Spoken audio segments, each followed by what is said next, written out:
after claiming for the majority of his first year in the White House that millions of people voted illegally in the 2016 election. President Trump on Wednesday abolished the commission he formed to investigate the unproven matter.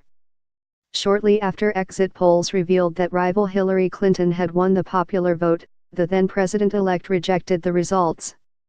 In addition to winning the Electoral College in a landslide, "I won the popular vote if you deduct the millions of people who voted illegally," Trump tweeted.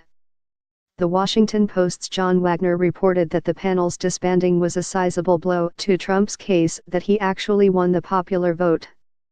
The decision is a major setback for Trump, who created the commission last year in response to his claim, for which he provided no proof, that he lost the popular vote to Democrat Hillary Clinton in 2016 because of millions of illegally cast ballots. The commission met only twice amid the series of lawsuits seeking to curb its authority and claims by Democrats that it was stacked to recommend voting restrictions favorable to the president's party. But lack of evidence of voter fraud in the 2016 election hasn't stopped Republicans from bringing up the issue in more recent elections. Former Alabama Senate candidate Roy Moore, who Trump endorsed, has claimed that voter fraud was responsible for his loss to now Democratic Sen. Doug Jones. Before Jones was certified as the winner, Moore filed a legal complaint alleging election fraud and asked the state to consider holding a new election.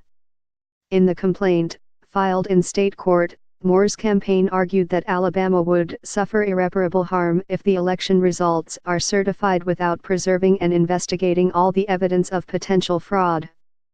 Among Moore's claims is that high voter turnout in some of the state's most predominantly black counties raised suspicion. And in the recent Virginia elections, Republicans seemed to imply that voter fraud was still a major issue in elections but were only able to point to a single example. The Post's editorial board wrote, "We asked the three Republicans on the statewide ballot: Ed Gillespie, the gubernatorial candidate, Jill Vogel, the lieutenant gubernatorial candidate, and John Adams, the attorney general candidate, if they believed voter fraud was rampant in the state. None gave a straightforward answer. All three mentioned the isolated case of an undergraduate at James Madison University who filed 18 falsified voter registration forms last year, none of which resulted in a fraudulent vote being cast. The outcome of the Virginia elections overwhelmingly favored Democratic candidates, in part because of large turnout from black voters, who historically vote against Republican politicians." Jamil Smith, a Los Angeles Times opinion writer, said voter fraud is a weapon Republicans use when they cannot accept that they did not win the popular vote. This was never a voter fraud panel, really. It sought to develop strategies for suppressing the vote. It seems that outside pressure forced at POTUS to kill it, though we can't take his word on that.